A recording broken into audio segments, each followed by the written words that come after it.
మీరేం మీరేం పని చేస్తారు సార్? నేను రిటైర్డ్ లెక్చరర్ను. సార్, ఎట్లా ఉంది సార్, మీరు జూబ్లీ హిల్స్ ప్రాంతంలో తిరుగుతూ ఉంటారు కాబట్టి, సో ఇక్కడిక్కడే ఉంటారు కాబట్టి, సో ఏంటిది ఎవరు గెలుస్తారు అన్నటువంటి నమ్మకం ఉంది సార్ మీకు? గెలుపు ఎప్పుడో డిసైడ్ అయిపోయింది. నవీన్ యాదవ్ తప్ప ఇంకా ఇక్కడ ఎవరు గెలిచే అవకాశమే లేదు. ఆ, టికెట్ ఇచ్చినప్పుడే కన్ఫర్మ్ అయిపోయింది గెలుపు. ఆ.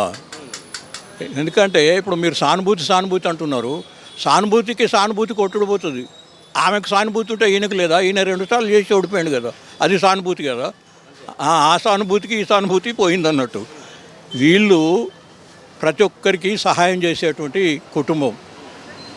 తండ్రి కొడుకులు అందరూ కూడా పేదవాళ్లకు వాళ్ళంతా వాళ్ళే పోయి వాళ్ళకు నీ ఉన్న ఇబ్బంది ఏంటిది అని చెప్పి ఆ ఇబ్బందులు తీర్చేటువంటి రకం అన్నమాట. అనవసరమైనటువంటి ఒక అపవాదులు వేసుకుంటా రౌడీ షీటర్సు అది ఇదని అంటే చెడును మంచి చేస్తే రౌడీ అవుతాడా? ఇప్పుడు రావణాసురుని రాముడు చంపాడు అనుకో, రాముడు రౌడా? అంటే రావణాసురుని చంపిండు అంటే చెడు అని మంచిగా చంపాడు.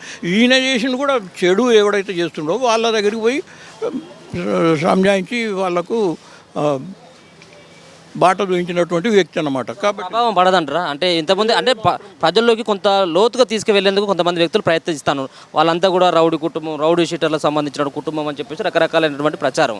సో దాన్ని ఎట్లా సమర్థించుకోగలుగుతారు శ్రీశైలం కుటుంబం?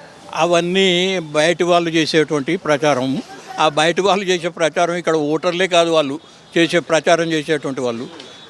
దీని వెనుక ఏదో అప్పుడు తెలంగాణ డబ్బులంతా దోపిడీ చేసుకొని కోట్ల కొద్ది సంపాదించుకొని ఆ డబ్బులు పెట్టి వీడియోలు చేయించుకుంటూ అది పెడుతున్నారు వాళ్ళు సోషల్ మీడియాస్లో.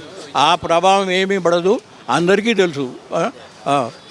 కాబట్టి నవీన్ యాదవ్ గెలుపు 100% ఖాయం అయిపోయింది. ఎప్పుడో టికెట్ ఇచ్చినప్పుడే గెలుపు ఖాయం అయిపోయింది.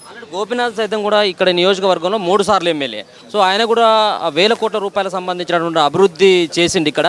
సో పార్టీలకు అతీతంగా కూడా చేసిండు, వ్యక్తిగతంగా కూడా సాయం చేసిండు. కాబట్టి ఖచ్చితంగా గెలుపు పక్కాగా బీఆర్ఎస్ అని చెప్పేసి వాళ్ళు బలగుద్ది హరీష్ రావు కానీ కేటీఆర్ కానీ చెప్తా ఉన్నారు. వాళ్ళు చెప్పేటి అన్ని అబద్ధాలే.